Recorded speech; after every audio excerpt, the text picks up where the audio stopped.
साथियों नमस्कार, स्वागत है आपका एक और हमारे अपडेटेड वीडियो में। हालांकि ये वीडियो मुझे 2 से 3 दिन पहले लाना था, 9 दिसंबर 2025 को, लेकिन कुछ अधूरी जानकारी थी, अधूरे अपडेट आ रहे थे, जिसके कारण मैंने आपको ये वीडियो अपडेट नहीं दिया। चूँकि लगभग अब स्थिति क्लियर हो गई है, इसलिए मुझे लगा कि अब आपको प्रॉपर अपडेट दे देना चाहिए। सबसे पहले तो बात करते हैं, अगर आप एक एईपीएस संचालक हैं और स्टारटेक डिवाइस प्रयोग करते हैं तो आप देख रहे होंगे कि आप स्टारटेक डिवाइस से विड्रॉल नहीं कर पा रहे होंगे। रिस्क 3 होल्ड करके एक एरर आ जाती है जो कि एनपीसीआई के द्वारा आती है। हालांकि L1 डिवाइस जो है वो अभी हाल में ही चालू किए गए थे। L0 बंद हुआ था, L1 को यूआईडी ने अप्रूव किया था।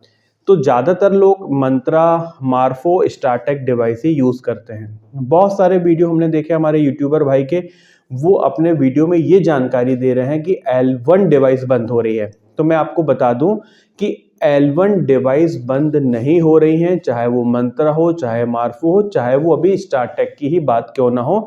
स्टारटेक डिवाइस भी पूर्ण रूप से बंद नहीं हुई है।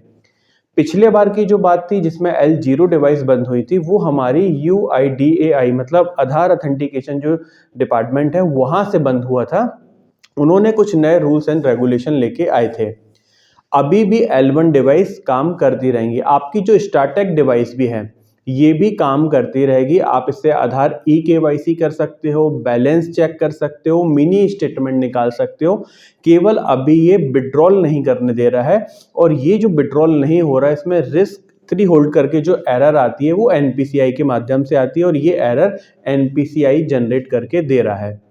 अब यहाँ पर कारण ये है कि एनपीसीआई की अपनी एक मॉनिटरिंग सिस्टम है जिसमें कि वो देखते हैं कि जो फ्रॉड हो रहे हैं वो किस प्रकार की डिवाइस से हो रहे हैं। तो अभी ज़्यादातर जो डिवाइसों में देखने में आया है वो स्टारटेक का रेशो ज़्यादा है जहाँ पर फ्रॉड हो पा रहा है। तो उन्होंने टेम्परेरी कि यहाँ पर फ्रॉड ना हो, इसको देखते हुए उन्होंने विड्रॉल करना बंद कर दिया है। वहाँ से जब भी आप स्टारटेक के माध्यम से विड्रॉल करने का प्रयास करोगे तो रिस्क 3 होल्ड की एरर आ जाएगी। आप बैलेंस इंक्वायरी करोगे हो जाएगा, मिनी स्टेटमेंट निकालोगे हो जाएगा, आप आधार की केवाईसी जहाँ जहाँ भी करोगे हो जाएगा, क्योंकि आधार के माध्यम से ये डिवाइस बंद नहीं की है। अब ऐसे में जो लोग स्टारटेक प्रयोग कर रहे हैं वो हाल फिलहाल में क्या करें? तो मैं अभी आपको बोलूँगा कि कुछ दिन आप वेट कर लीजिए, जब भी इसका कोई नया अपडेट आता है कि ये डिवाइस बंद होने का कारण क्या है या एनपीसीआई इसके लिए क्या नया रूल्स एंड रेगुलेशन लेके आ रहा है। अगर मान लीजिए उनको लग रहा है कि इसकी आरडी सर्विस में कहीं पर खामी है, इसके माध्यम से फ्रॉड हो रहे हैं, तो वो यूआईडी को बताएगा, यूआईडी इसको स्टारटेक डिवाइस को बताएगी, और स्टारटेक डिवाइस अपना नया आरडी सॉफ्टवेयर लेके आएगा और आपकी डिवाइस पुराने की तरह काम करने लगेगी। पूर्णतः अगर बंद होगा तो उसका भी हम आपको अपडेट देंगे। हालांकि इसकी संभावना बहुत कम है कि पूर्णतः स्टारटेक डिवाइस बंद होगी। मार्केट में बहुत बड़ी संख्या में L1 स्टारटेक डिवाइस प्रयोग की जा रही हैं। अब यहाँ पर बात करें कि जब तक ये विड्रॉल चालू नहीं होता तो आप क्या करें। तो आप यदि नई डिवाइस में पैसा नहीं लगाना चाह रहे, जो हम भी नहीं चाहेंगे क्योंकि बहुत महंगी डिवाइस है, 3000 से आसपास ही ये डिवाइस आ रही हैं सभी, तो आप फेस अथेंटिकेशन के माध्यम से पैसा विड्रॉल करिए।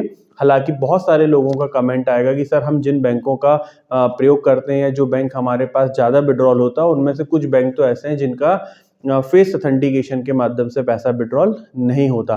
तो ऐसी कंडीशन में मैं आपको सिर्फ वेट करने के लिए बोलूँगा कि जब तक नया अपडेट नहीं आता तब तक आप कोई भी नई डिवाइस परचेस मत करें।